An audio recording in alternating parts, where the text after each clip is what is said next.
Inanunsyo na, balita na po ngayon, talagang ano na, may pitsa na po ang special session ng Kongreso. Ito po ay pinirmahan na ng Pangulo at inilabas na. Inilabas na yan sa pamamagitan ng isang proclamation. Sa isang proklamasyon ng Presidente, in-order ng Presidente na mag-convene ang Kongreso. Ibig sabihin, yung Senate at saka yung House of Representatives, mag-convene ito dahil sa mga importanteng agenda na dapat nilang talakayin. Yan mga kabunyog. So, permado na ng Presidente yung proclamation, inilabas na ni actually ang nakaperma si Executive Secretary Recto sa ngalan ng Presidente.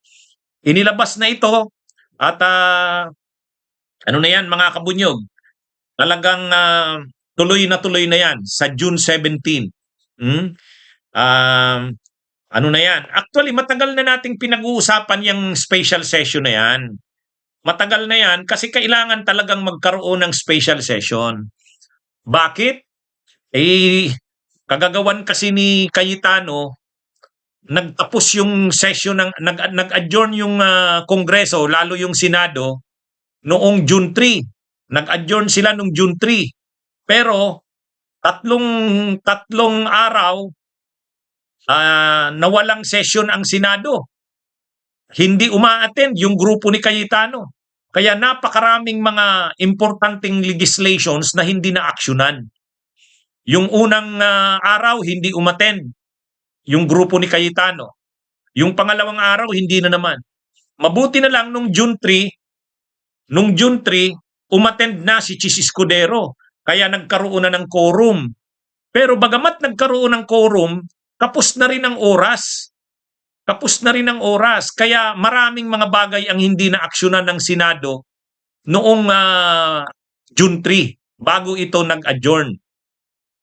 Kaya talagang nakikita na dapat magpatawag ng special session. Ang kabilang sa mga importanteng mga bagay na dapat na aksyonan ng Senado, pero dahil nga sa ginawa ni Cayetano, hindi ito na-aksyonan bago nag-adjourn Siniday. Ang isa doon, may mga generals na magre-retiro na hindi na-confirm ang appointment. Kailangan ma-confirm ang appointment nila para bago sila magretiro, yung mataas na ranggo ang nila, magiging ranggo bago sila mag-retire. Gaano ka-importante yan? Siyempre kung mababa ang ranggo mo bago ka mag-retire, yung mga retirement benefits mo, mababa rin. Kung na-promote ka, di yung sweldo mo doon sa mas mataas na ranggo, ang mga benefits na matatanggap mo sa pagre-retiro mo. Kaya lang, kailangan kasi, kapag mga colonel pataas, kailangan i-confirm ng Commission on Appointments. Hindi nga nagsisesyon ang Senado dahil sa kagagawa ni Cayetano, kaya hindi sila na-confirm. Yun ang isang ihahabol sa special session sa Wednesday. Confirmation ng mga retired generals at iba pang mga officials. Actually, marami pa. Maraming mga batas ang dapat maipasa kasi pasado na. Pang third, last, na yun. Ito mga kabunyog yung agenda na isinet. To urgently consider the passage of the following priority legislative measures. A. National Center for Geriatric Health. Para ito sa mga senior citizens. Amendments to the government assistance to students and teachers in private education, GASTPE. Assistance to individuals in crisis situations, AX. Amendments to the universal access to quality tertiary education. Last mile and geographically isolated and disadvantaged and conflict-affected areas. Amendments to the Masustansyang Pagkain para sa Batang Pilipino Act. Anti-Political Dynasty Law. Presidential Merit Scholarship Program.